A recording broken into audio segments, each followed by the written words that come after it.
Happy Friday, Linkies. Hope you're all going to tune in today and start talking. I was blown away. And can I just say thank you so much to everyone that gave me a call or message last week. Made me a little bit emotional because, some of the times I don't know who's watching, etc. So I was a little bit nervous last week because the figures in the attendees have been kind of dropping off. However, what I saw if I look at my analytics, there's thousands of you that tune in every single week, up to 2,500 of you, which, I'm completely blown away with. So thank you to everyone who tunes in. But on that note, it did kind of make me think about, whether it made me think about the recruitment process.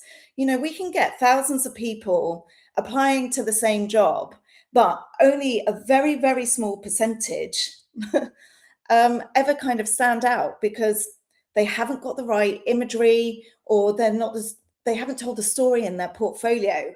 And this is why I'm doing these, because when I go through the CVs and portfolios, you guys all look the same. And even I think I mentioned this last week, but again this week, what I was seeing in job applications from my side is that people are not putting projects in their CVs. So they're taking a template, and it's probably a really generic template that's maybe for like finance people, I don't know, but they're talking about their duties, and then that's that.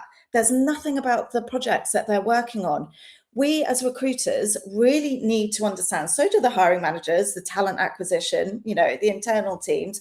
We all need to know and understand what you're working on a daily basis. So if you're leaving out projects, that's like everything that we need to know. We need to know like the software, the projects, the scale, where these projects are, your involvement, etc. And this is why I'm doing these LinkedIn lives again, because there's thousands of you out there. I was kind of like looking up last night about how many people are in the architectural design, landscape, interiors, urban planning, urban design, master planning sectors. There's between 4 to 6 million of you. And look, you can see on a weekly basis how many people comment, and it's such a small proportion. So if you think that up to 2,500 people have been tuning in on a weekly basis, but there's only a real handful of you that actually interact or communicate, ask questions, etc., that's representative in the recruitment process of how many of you actually kind of stand out. We need to understand way more information in your CV and your portfolio. Your CV should be there as a tool to kind of hook people in, so to speak. So it's like, you've got your company names, you've got your titles, the software you're working on, a bit about you, and then all your duties. And then your portfolio is so incredibly powerful. It kind of acts as a pre-interview, if you could call it that. I don't know. I'm making things up on the spot here now, but it's kind of, we've had clients that have worked with us, and I said this last week, but we've had some clients working with us on our portfolio masterclass, and this was years ago. And we had 2 urban designers who had come from the same company. Now their portfolios looked exactly the same. And so our client just came back to me and said, Hayley, can you send these guys through your portfolio masterclass, and let's see what they come back with after they've gone through the masterclass. And one of them, wow, did he get it? He really went through the portfolio masterclass step by step, and he shone. So our client just said, Hayley, the interview is just a formality at this point. So this is why I'm doing these portfolio masterclasses and LinkedIn Lives again, because I need you guys to understand that your portfolio is so incredibly powerful.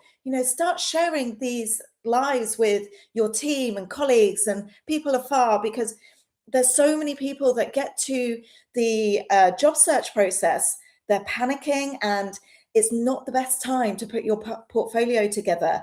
I did a video at the beginning of this year, and I was waiting on 47 people to update their portfolio. And obviously, most of those people fell out of the shortlisting process because they just didn't have the information my client needed to make a decision. So I've just seen that there's some people that are tuning in. Design Matrix Studio. That's a new one. I thought it was mainly people that were just on these, but hello, lovely to have you here. Thank you for Mohammed. Hi. Can you review my portfolio? I've sent you in a DM. I will send you a link, Mohammed, because I've got lots of people booked in. I've been sending out invites to everyone. So I will send you a link afterwards, but thank you for sending me a DM. Do you have any questions? Also, today, what I've done, I've set this up a little bit differently. I know that this was a QR code for our portfolio reviews, so working directly with me.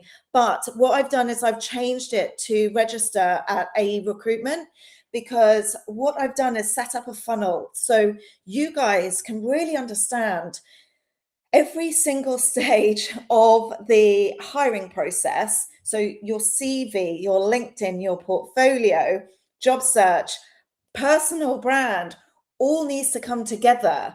And once that's all together, it's incredibly powerful in the job searching process.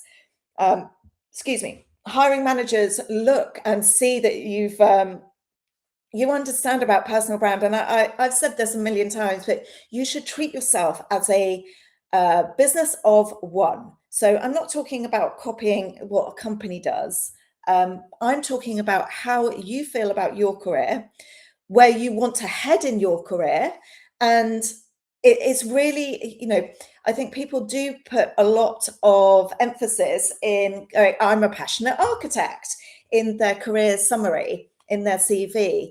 But then when you open up their portfolio, the passion is gone, it's devoid, it's disappeared. So again, that's why I'm doing these LinkedIn Lives again, because what I want to see in your portfolios is, I want to be kind of transported into the briefing room. When your boss or when your client comes to you and with an idea of the project that they've got, I want to be transported into that room, the look, the feel. And your portfolio should demonstrate that, basically. I want to go on the journey with you. So, right, we've got a few other comments. Hello, Hayley. Also, hang on, I keep forgetting to put these up on the screen. I do apologize. Hello, Hayley. Do you also have some tips for remote jobs, more like a freelance job? As after 16 years, I don't want to go into the office anymore. Yeah, I kind of understand you on that one. I don't really like being based in one place for too long, it would seem. But look, Amna, is that how I say your name? I hope it is. Right. So your portfolio is your window of opportunity, and it's your key to getting these jobs in. So yes, it is more difficult finding remote jobs. I don't have one client at this moment in time who will look at people for remote jobs. I did have it more recently with a client in Saudi, and unfortunately people abused it. So and the project was so huge that they had to bring everyone back into the office, which they probably felt like you at that point. But your portfolio, your LinkedIn are your two places where you can highlight your work. And what was it I was saying last week? I came up with a really good kind of go through your portfolio, Amna. What I want you to do is remove all the 3D renders and then be really honest with yourself. Does it tell the story about all the stages of a project you work on? So what I mean is, are you working right from the concept stage, or do you just work on technical stage? And then If not, if it's really difficult to figure out what you do on a day-to-day basis, you've got to update that portfolio. You then need to start, and I can't, by the way, I'm in a piece of software here called Restream. So any links you send me or any profiles, I can't actually click on your LinkedIn URL. I'll get it out eventually. So yeah, I can't click on your URL, and I will come back to you afterwards if I can't answer your question or there's something else to add. But yeah, so where was I going there? So basically, you need to really focus on your portfolio, getting that tip top, because that's your first sales technique. And I've had clients, this is what I was saying at the beginning, before I started saying hello to everyone, is we had a client that didn't know who to choose because the portfolios looked the same. Had somebody this week want a template. Now, I really need you guys to start steering away from templates, because what's happening is, and this happens with CVs as well, by the way, you're going through hundreds, if not thousands of CVs and portfolios. And when you see the same one over and over and over again, they don't stand out. And this is like a window of opportunity for you to stand out and be unique. So you are designers at the end of the day.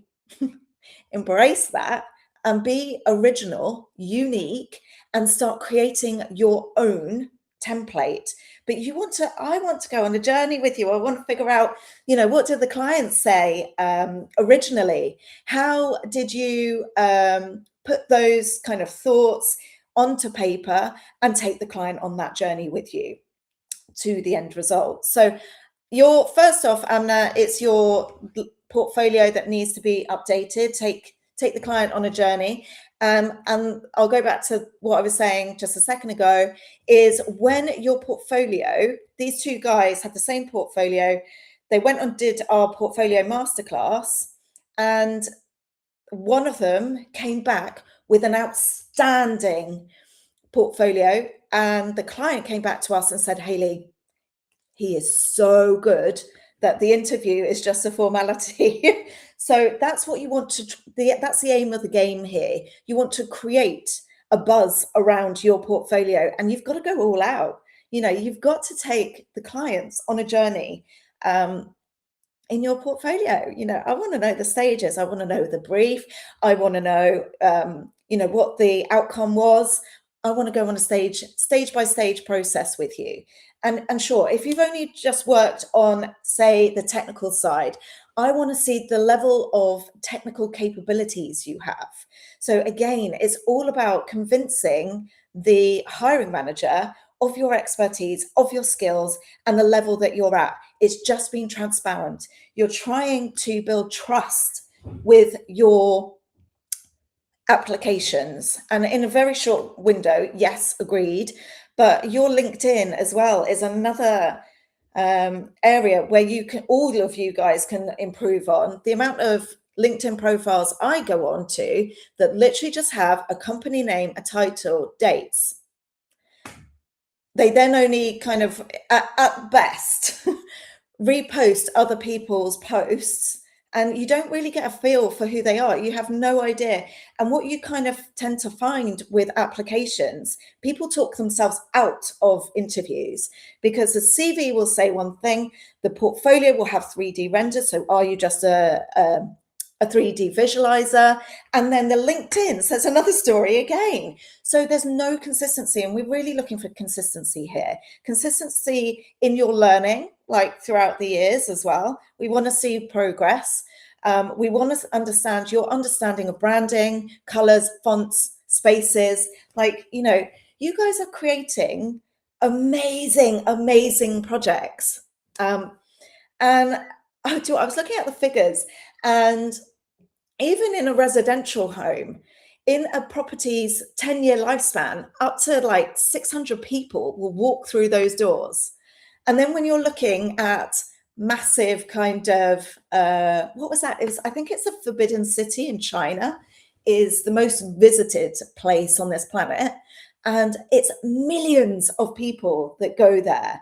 So you guys, architects, designers, landscape architects, etc., all of you get to influence how people feel on a day-to-day basis.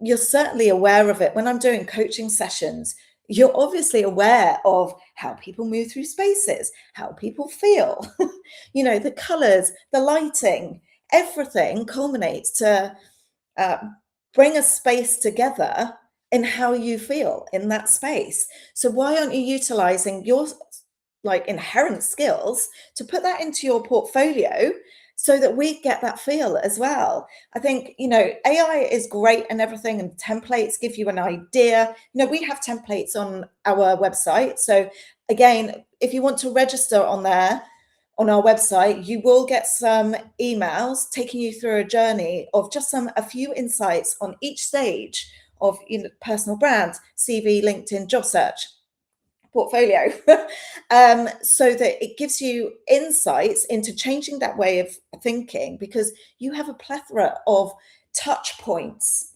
in the recruitment process, in the hiring and selection process. And if one of those touch points is telling a completely different story, it's like it sends off alarm bells in everyone's kind of mind of, okay, so who's actually been involved in this project? So you're trying to build trust at every single stage. And so it's that awareness. We need to understand your awareness of your personal brand. Sue, LinkedIn user. Oh, by the way, LinkedIn, thank you for these questions, by the way. Keep them coming in. There is a massive time delay, so just please ask away. So is a website still considered a portfolio? So honestly, some of the websites that I have seen that are put together, I don't know why, they're just not the best. They look like a sales page of the actual project rather than of your work. I'm not against websites. I just think it's a lot easier with a PDF. Maybe that's me, but we as a business, as a recruitment consultancy, we want to protect you guys as much as possible. I know in the Middle East, there's been quite a lot, or I've seen, of companies using architects' work, which obviously I'm not a fan of. So what we do is we protect everyone's portfolio. They go out with a URL link that we put together, and we can see who's been looking at your portfolio again, so we can chase them and find out the feedback for you. Doesn't always work, but we do try. And also, it protects you. But look, a website is still considered a portfolio, but are you containing the right information? So what we need to understand is, I've got some tips for you here. So what companies are looking for in a portfolio. So firstly, I did say this at the beginning, but I will say it again. Hi, Thomas. Hi, Safe. Lovely to have you here. So what companies are looking for in your CV, portfolio, LinkedIn, all of the above is that, and there's four key elements. So clarity. So does your portfolio effectively communicate your CV story in a visual format? So whatever you're talking about in your CV, your portfolio is your window of opportunity to really impress the hiring manager. If you are detailing or talking about the elements of a project that you work on in your CV and it's not in your portfolio, the client or the hiring manager is more than likely to move on to the next person. It creates doubt because, okay, they're telling me that they do this. And also there is one other viewpoint on this topic. It's hopefully I've answered your question there. I will keep going with what I'm saying here. So I've lost my train of thought. That's annoying. So does your portfolio effectively communicate your CV story? Yeah. So basically, because we've got so many people in the Middle East, from different nationalities, different countries, blah, blah, blah, blah, blah. You all have an interpretation of design. What does design mean? And in actual fact, if you look at, even if I've referred to REBA stages, so for example, most of the stages contain design. So I do get it. I'm a designer, but are you the front end designer? So pre-concept, concept, coming up with the original idea, or are you on the technical design? So more of the back end stuff, the construction drawings. So what we need to understand is clarity from what you say in your CV to your portfolio. If that's not apparent when we open up your portfolio, there are question marks, and we're trying to build trust and reduce the amount of question marks in your details. So first point companies are looking for is clarity. The second is vision.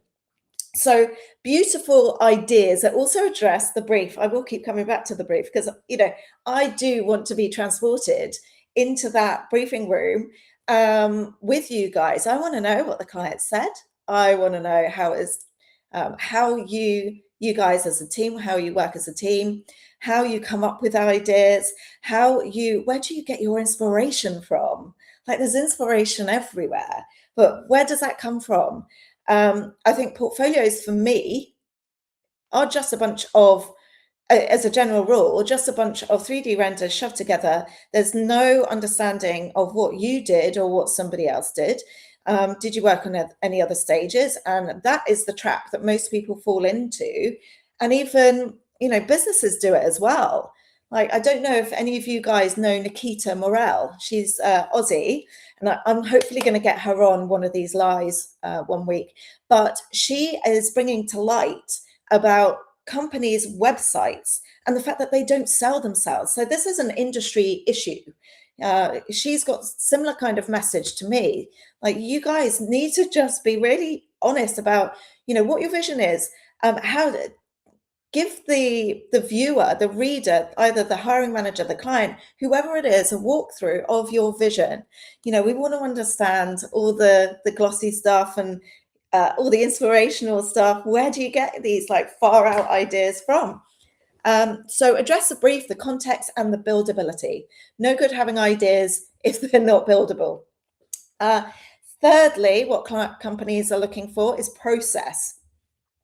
We need to see evidence of how you think in the form of sketches, diagrams, concepts, development, technical drawings, the lot. Let's go on a more linear kind of journey with you about which stages you work on. Now, if some of you didn't tune in right at the beginning, I do want to bring this up again, because it looks like on the face of it, not many people tune in on a day-to-day, on a weekly basis to these portfolio masterclasses. But when I look at the figures, up to 2,500 of you tune in every week. 2,500.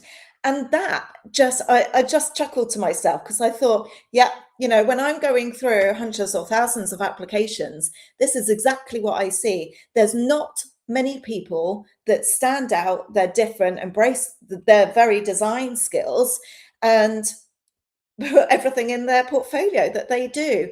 And so the figures on these LinkedIn Lives are pretty similar to what we see in the selection process when it comes to hiring staff. So, your CV says one thing, portfolio says another, and then LinkedIn brings in another element. We need to see consistency, start like leveling up. I need to level up as a recruitment consultant. We all need to kind of work together to stand out. I'm seeing, as an industry, I'm seeing, we've all had bosses in our past that are, a bit dictatorial, or, they are, difficult to work for. And what we are seeing with the clients that we work with is that there's a change happening, especially in architecture, about the management side. We want to see you guys there's a new wave coming in that, the people that are making it now are the people who are standing out, who are different, who embrace their design skills, their branding, and they really kind of hone in on all the stages that they work on. They create an experience when you go through their CV and portfolio, and that's why I'm trying to do these LinkedIn Lives. So hang on, right. I've got a couple of questions here.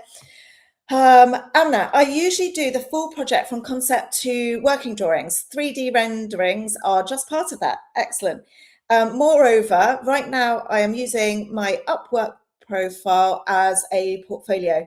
I hope you are aware of Upwork. I'm not really.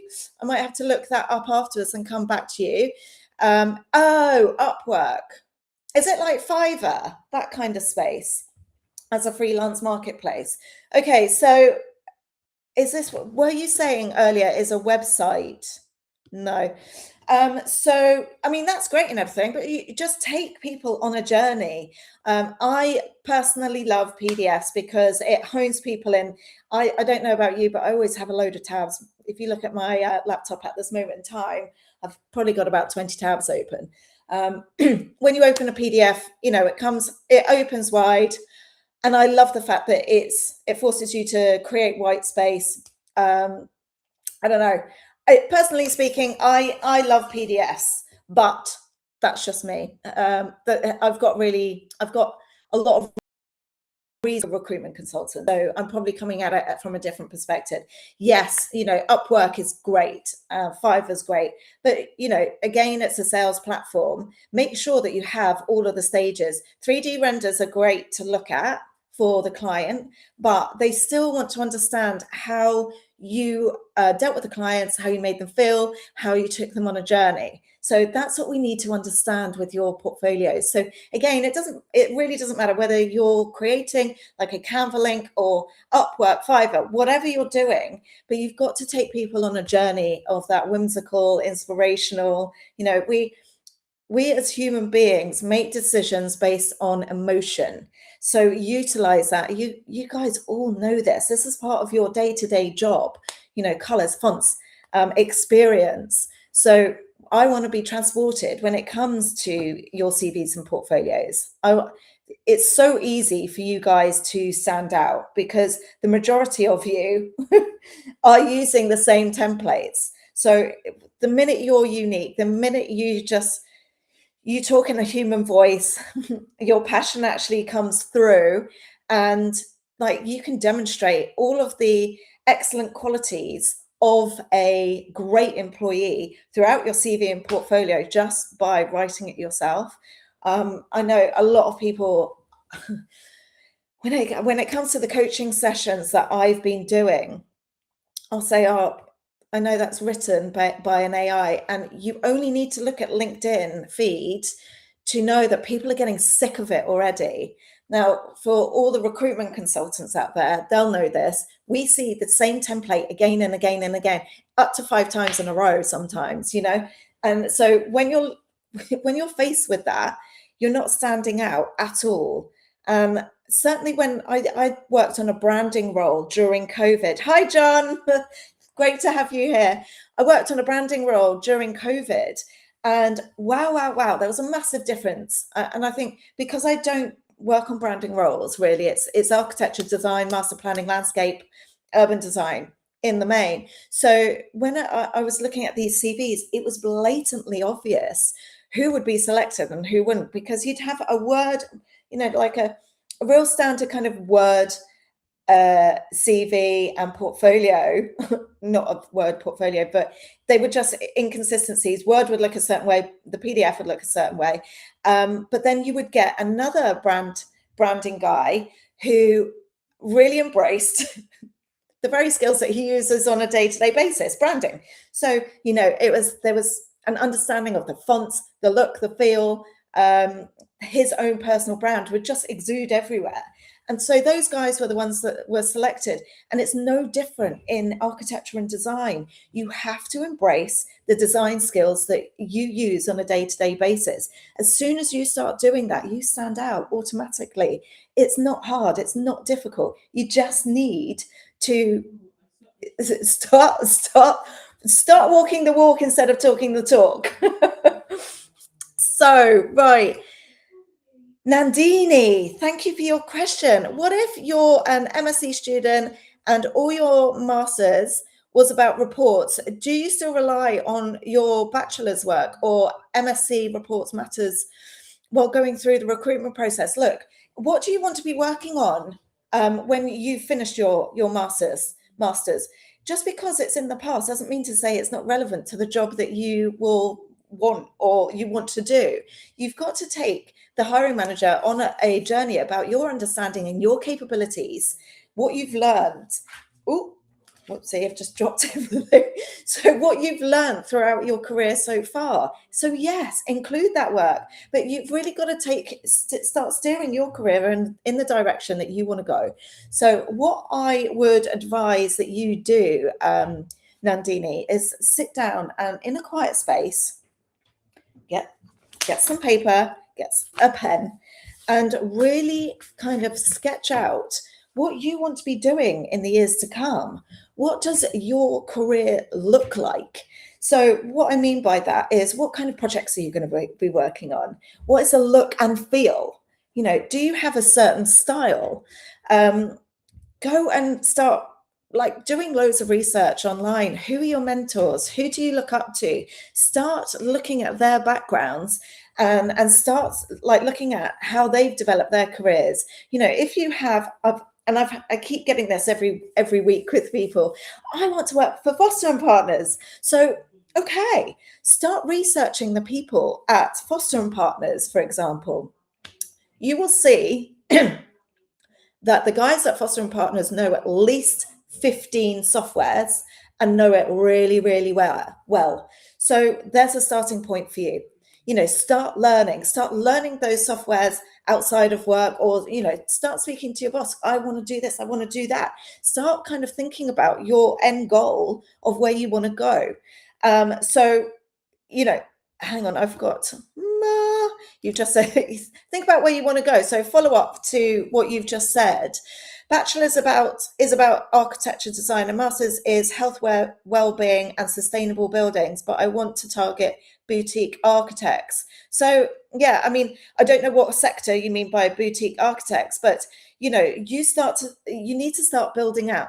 Sketch out, like I said, exactly what you want to be doing in years to come, and start kind of honing in. Do searches on LinkedIn, see if there anyone else who has taken that journey, so that you can start to build that in your mind of how to get there. But look, every kind of course that you do, etc., it adds a different dimension to your expertise. It increases, that's not the word I was looking for, it enhances your viewpoint. So you start to kind of get inspired by, you know, you go down different avenues, so to speak. So, you know, understanding your design process is the most important thing when it comes to your portfolio.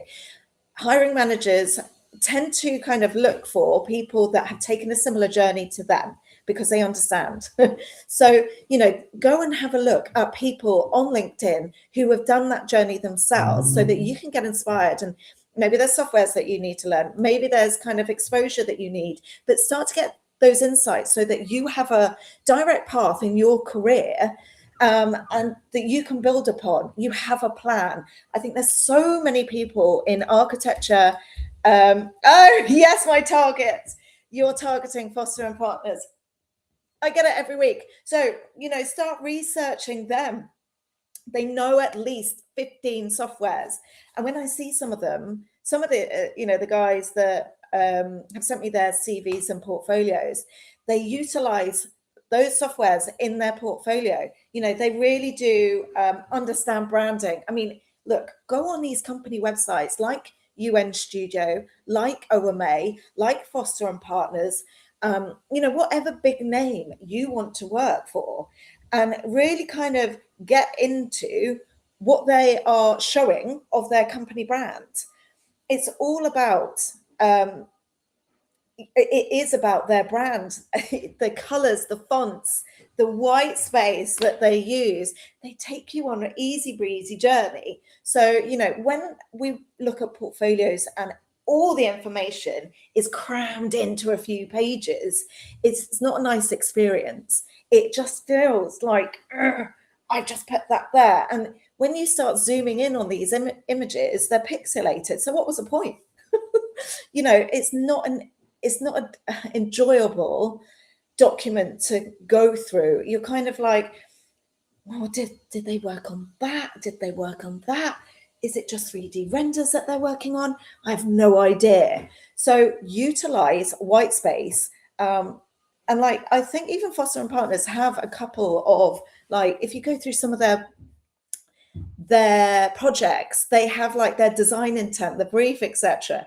Just get inspired and start kind of thinking about how you want to be perceived as. So when somebody opens your CV and portfolio, how do they feel? You know, I think there's, for years, candidates have been misled about CVs. That's for certain. You know, you've all been scared into, oh, the ATS is stopping me. And now it's, oh, AI is stopping me. It's not. The only thing that the ATS, I've got a golden tip for you here. Please get a pen and paper, pass this on to as many people as possible, because the ATS system is so easy to understand. All you need to do is open up your CV, and if you cannot highlight the text, copy that into a, I don't know, notepad or plain text document. If it doesn't look the same, or if you can't copy it, the ATS system can't read a single word in your CV. So open up your CVs this evening, please. If you copy all the text, put that into a notepad and see if it reads exactly the same. If you're layering imagery over text, that doesn't work either. So be careful where you put imagery in a CV. I tend to think it's a better idea to maybe leave that, you know, still get creative. You can still like use fonts and accent colors, things like this. But CV is more for the text. And then the portfolio for me is about the journey. And I'm not saying that you don't put any text in your portfolio either, by the way. Like the easier the journey is for the reader. So an explanation of what you were working on, the better the journey is, the better the experience is from our perspective, and certainly the hiring managers. You know, you've got to put yourself in their shoes. Like they're going through that, they're already a man short because they're recruiting, at least. And what they've already gone through, by the time they come to us, they've already gone through hundreds of applications. And that's why they're using us, because they're like, this is taking up way too much time. I'm at least a man short. Help. So think about the user experience with your CVs and portfolios and your LinkedIn. Consistency is key here, guys. So Dawood, hi again. Lovely to see your name every week. Oh my God, I'm going to have a trouble here. Farhadullah. Hello. I think I got that right, hopefully. Right. Nadini. Yes, it's confusing because there's so much misinformation. It's misinformation everywhere out there, because I don't want to just target. I want to position myself in the long run. I don't know if that makes sense. It makes perfect sense. And this is why I'm doing these LinkedIn Lives. It's no good kind of getting to the job search process. You're in a panic already because you're looking for a job and, you know, it's not working out as you expected. You thought that there's going to be loads of options there, but it's just, what's that word? Tumbleweeds everywhere. So I want you guys to really get ahead of the game. Start putting your portfolios together when you're not looking for work, because you're in a much better mood. And what I say when I'm doing coaching sessions and stuff, I can even feel the tension through the screen with some of the people. What I want from all of you is to go out, do something really fun.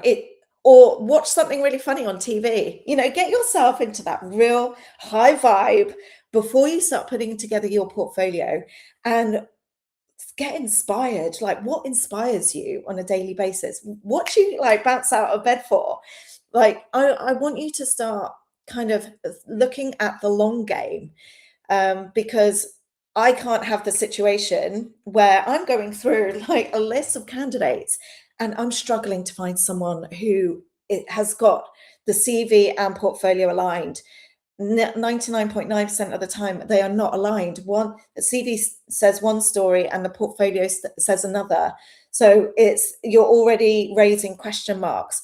Once your CV, portfolio, LinkedIn, everything is aligned, interviews become really, really enjoyable. And you don't get questions like, what do you do? What did you do on this? What? It's more like, okay, so how can we work together? Because your portfolio has already done the convincing. It's done its sales job for you. So start thinking a little bit differently about your CVs and portfolios.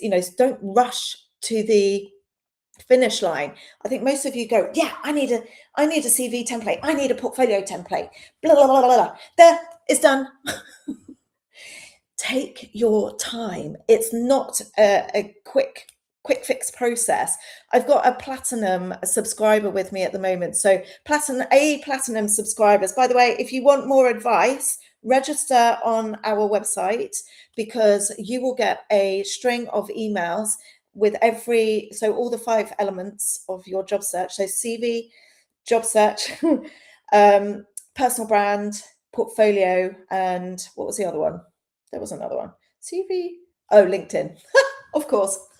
So you will get an email about each of those 5 areas, and it just gives you 3 kind of tips. There are obviously a lot more.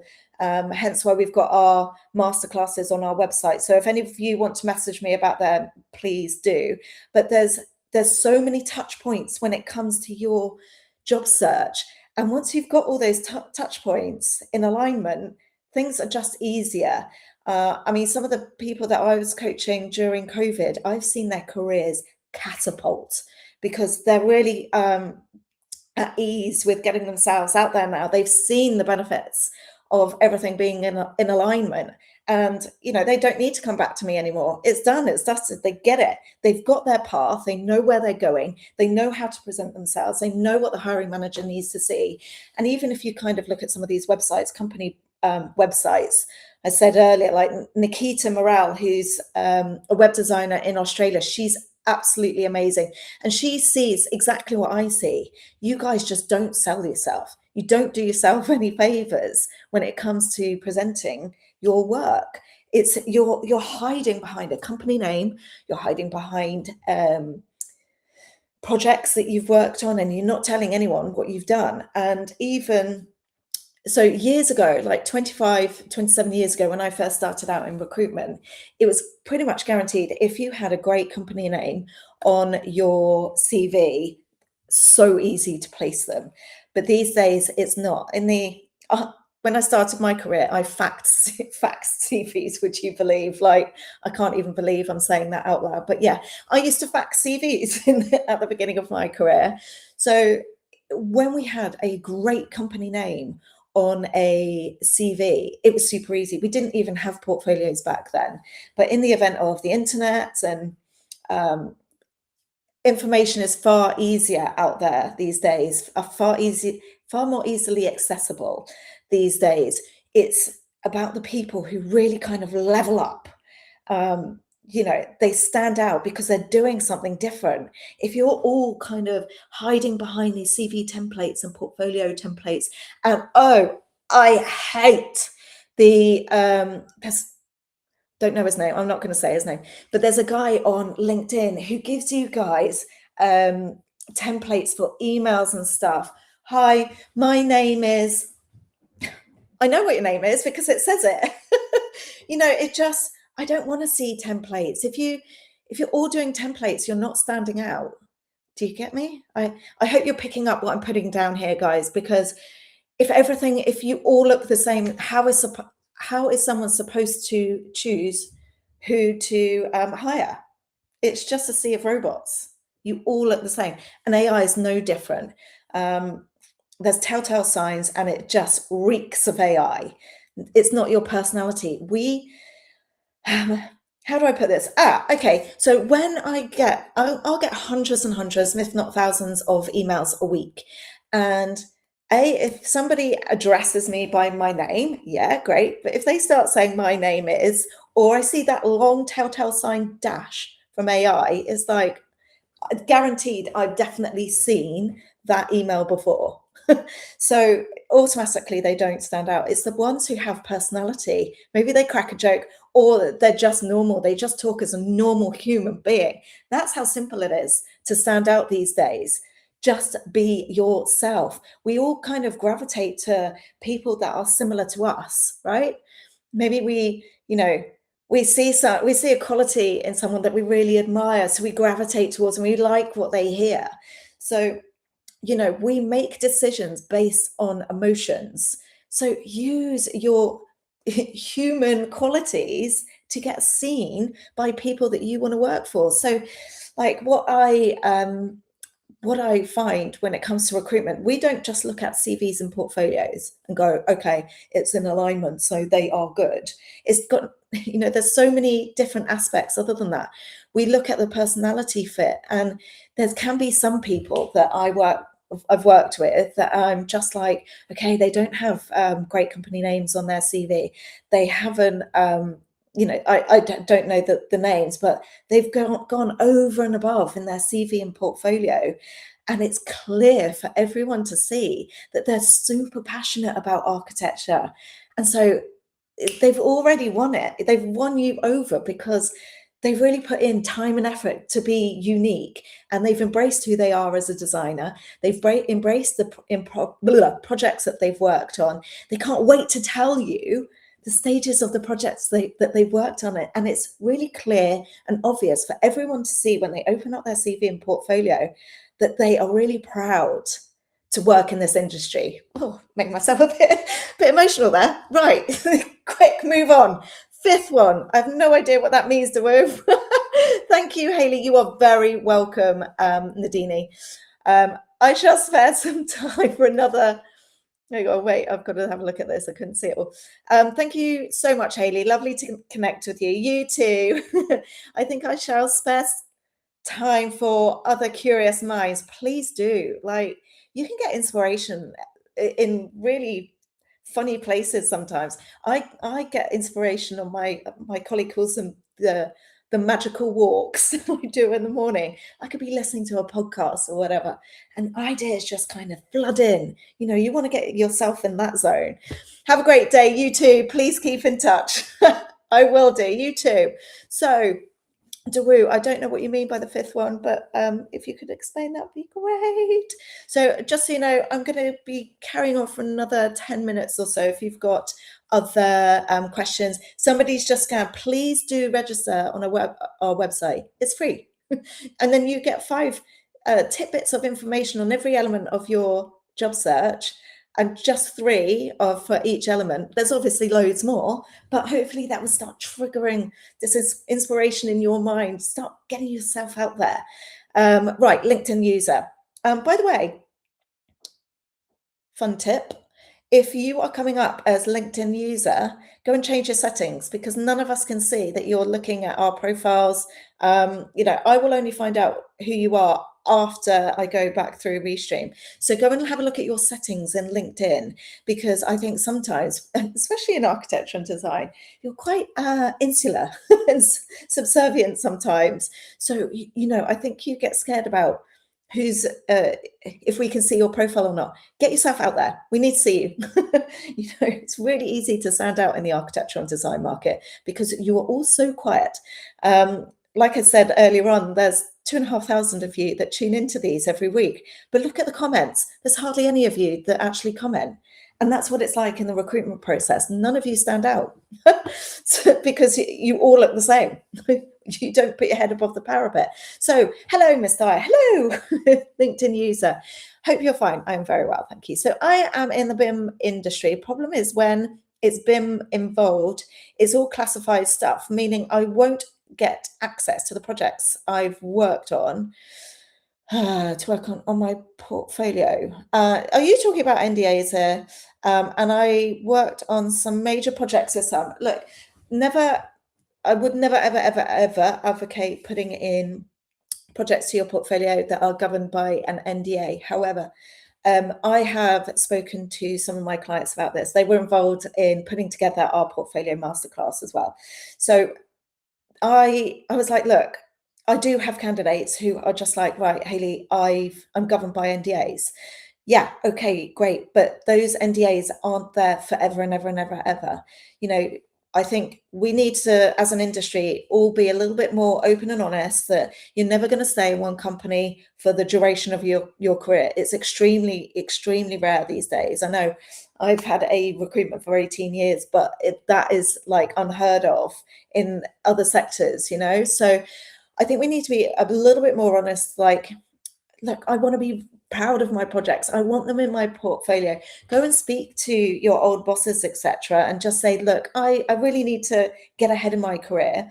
I want to include some of these projects. Are they still under the NDA? We need to start having these conversations a little bit more often so that you guys get to stand out and go far in your career.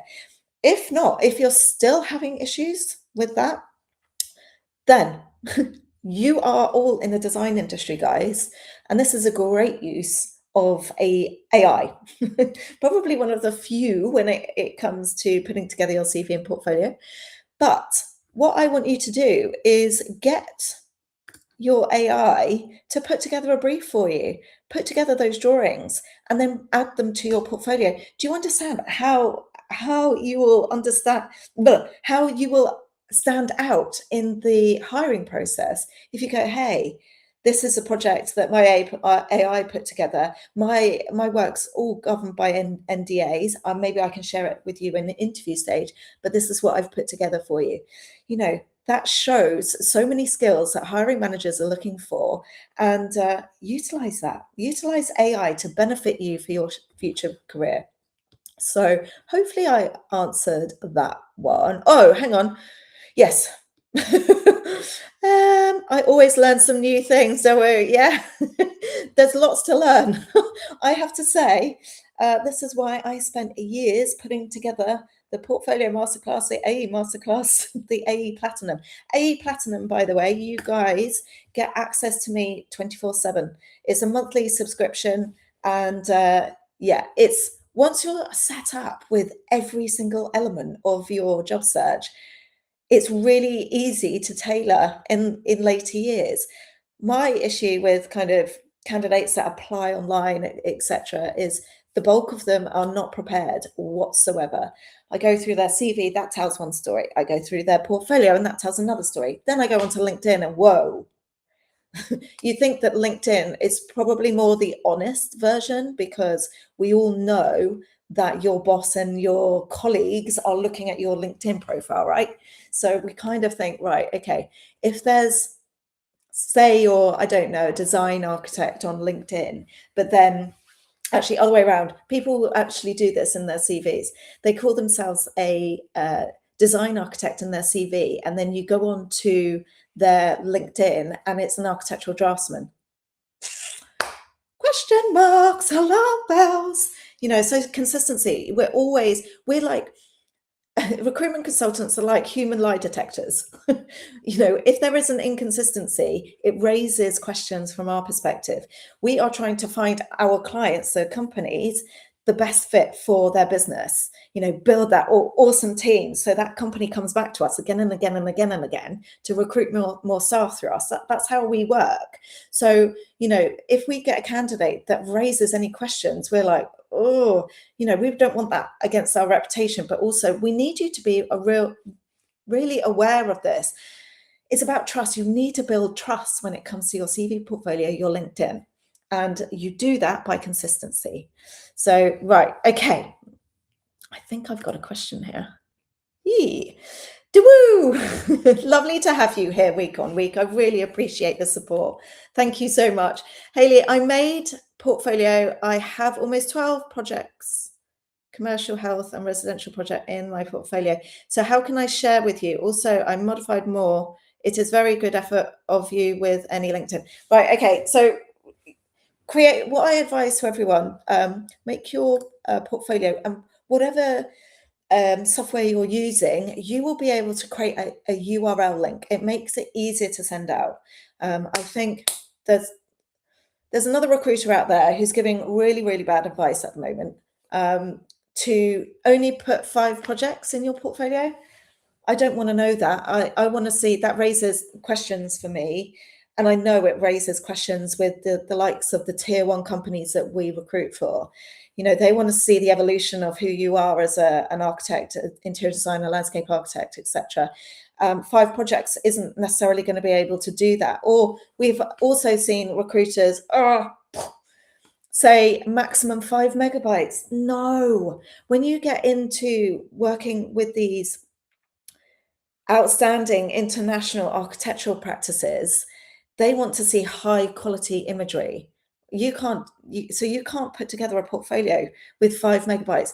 There's so much misinformation out there. If you, as an individual, in your gut, if you think I can't show who I am in a 2-page CV, don't use a 2-page CV. I hate them because more often than not, you don't come up in our searches because maybe you haven't put the projects in, maybe you've left out software, maybe you've left out some of your duties. So therefore, you are in a resume black hole, CV black hole, whatever you want to call it.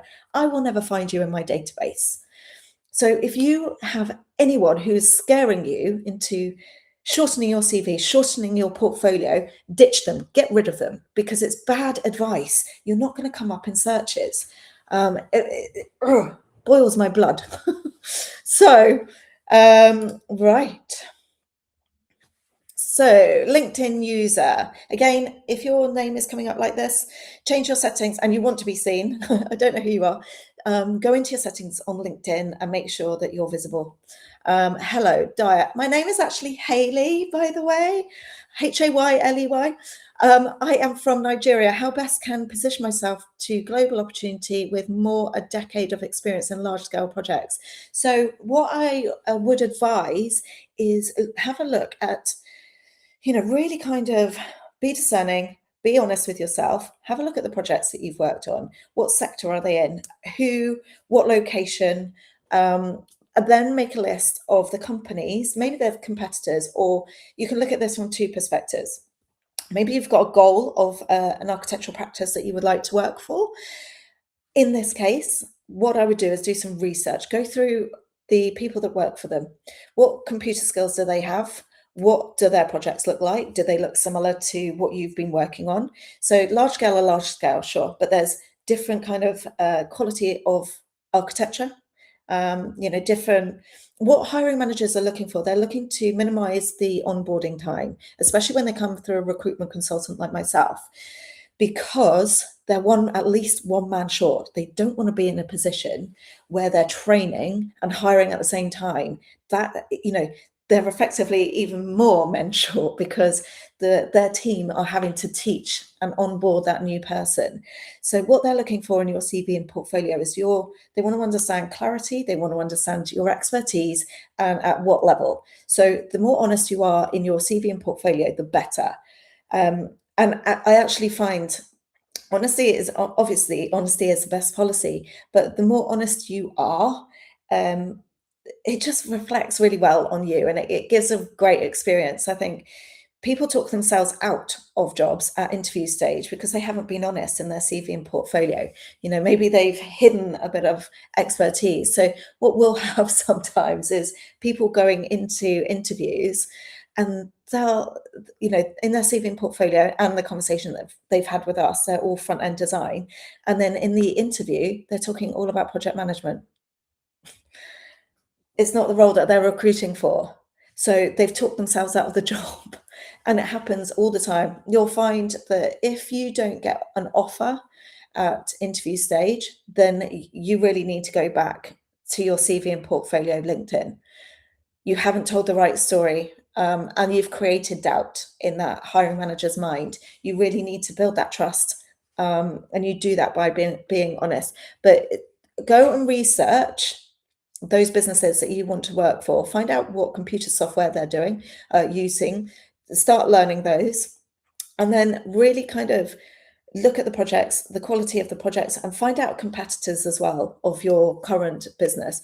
You can do this via LinkedIn. If you have a paid subscription, you can go on to the companies, so go on to your current employer, for example, and it will come up with a list of similar businesses.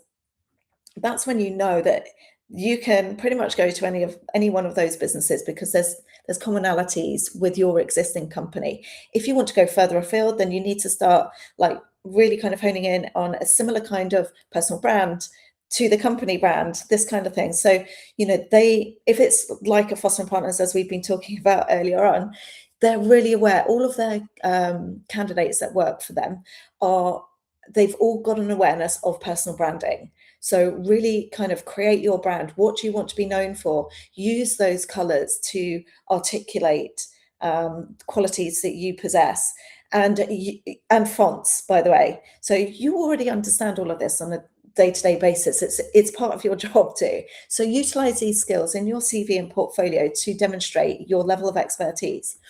Right. Can we attach, hang on, not sure what this means. Can we attach CV also with portfolio? Yeah, of course you can. So the reason why I said, sorry, I clicked that accidentally.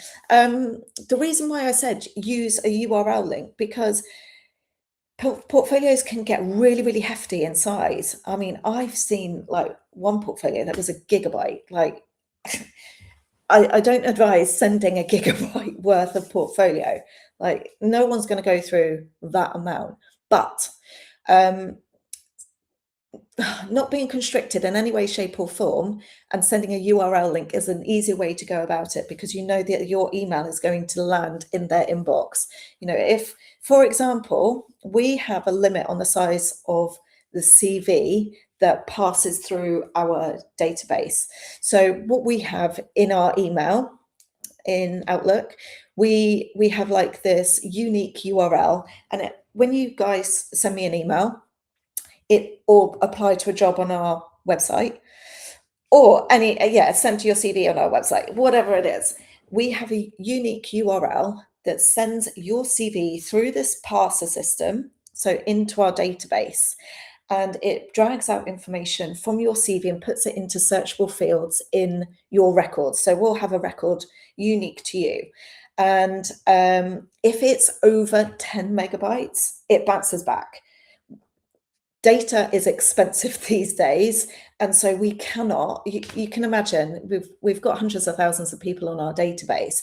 If we have everyone sending gigabytes worth of CVs and portfolios, it uses up the data pretty quickly. So we have to limit the sizes, and I'm sure there's other businesses that have to do the same. So that's the reason why I say send a URL.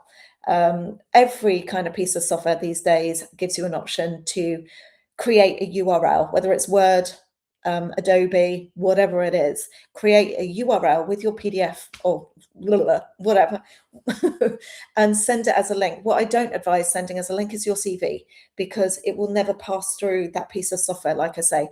And because of the volume of CVs and portfolios we get, we can't be sat there doing an admin role. Like, that's not a good use of our time or our team's time. So always send your CV as an attachment, but the portfolio, yes, send it as a link. and also get ahead of it. Get everything kind of packaged together. So it's a great experience for the reader or the hiring manager, recruiter, whoever they are. You want to think about that experience and make information readily and easily available, right? Once we start clicking here, there, and everywhere, you start to lose people. Also, in the hiring process, you've got to think that these hiring teams are at least one man short. So that hiring manager is under pressure to produce the projects and to find staff. Now, what they are trying to do is reduce that onboarding time. So reduce onboarding time, that wasn't the point I was going to make. They get loads of questions from their team while they're going through CVs and portfolios. You need to kind of make that information so easily available and think about the user kind of experience. If the information is there and readily available, it's easier. It's all there in one. If they start having questions, etc., they just click on to the next person. And sometimes it's a real difficult job for us to go, hang on a minute, did you see this? Did you see that?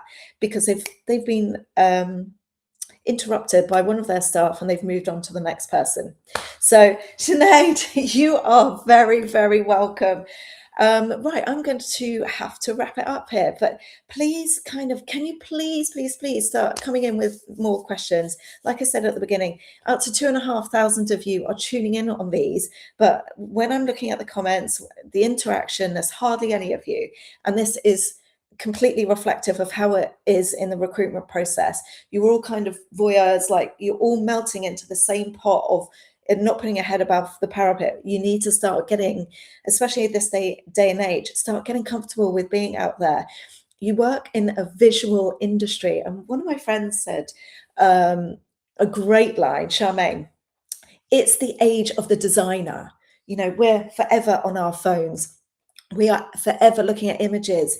Really kind of use this time to stand out by putting your imagery out there, putting your thoughts about projects. Maybe there's a piece of software or an update. You know, you can talk about anything on LinkedIn, but start getting comfortable with being out there. And that's how you start standing out. And if you would like to work with me, look, register on our website. Most of you aren't registered on our website because it's been updated and whatever. So you're in our database, but not on our website. Register on the website. You will get a series of emails to give you insights on every single stage of your job search. So there's 5 emails that you will get, 3 tips on each. Obviously, that's not the whole. That's not everything that, there is to know. That's what the masterclasses are there for, or one-on-one coaching with me. But start to get a feel of the options that you have out there. I think people think, oh, I've done the template, so that means I'm going to get the role. It doesn't. Filling in a template just means that you're merging in with everyone else. We want you to be unique. We want you to embrace the very skills that you are trying to articulate over to the hiring manager. We want everyone to understand who you are as a designer and the capabilities you have.